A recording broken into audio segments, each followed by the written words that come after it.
B'mod unanimu l-Parlament approva twaqqif tal-Bank tal-Iżvilupp. L-għan prinċipali huwa li dan il-bank jgħin proġetti li jista' jkollhom effett fuq l-ekonomija Maltija.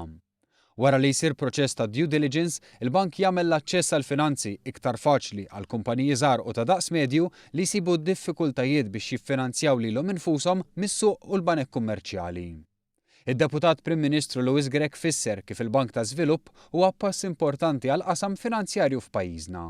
L-istruttura li ħloqna ħatkun fondamentali biex l-intrapriżi żgħar jew inkella meta nkunu rridu nagħmlu proġetti infrastrutturali kbar li normalment bank kummerċjali ma jidħolx għalihom, allura dal-bank ħansibu hemmhekk qiegħed hemm biex jagħti dawk il-bżonnijiet li ħajkollu l-pajjiż.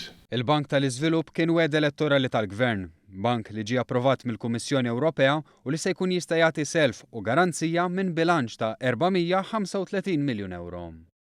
U wara li aħna kompletament issodisfajna l-kriterji kollha tal-Kummissjoni anke tal-Eurostat, allura dan ħajkun essenzjali qed naraw wieħed mill-għodot l-iktar fundamentali ħajkonna bżonnu għall-futur. Intlaqat tajjeb ħafna x'ovvjament kull min għandu interess li jara l-ekonomija tagħna u l-finanzi mhix sempliċement għalissa ma anke għall-futur, allura din hija xi ħaġa dan hija milestone fis-setup finanzjarju ta' pajjiżna. Id-Deputat Prim Ministru saħaq dwar l-indipendenza tal-Bank tal-Iżvilupp. Bank li tmexxija tiegħu se tinnażel wara proċess ta' konsultazzjoni bejn il-Gvern u l-Oppożizzjoni.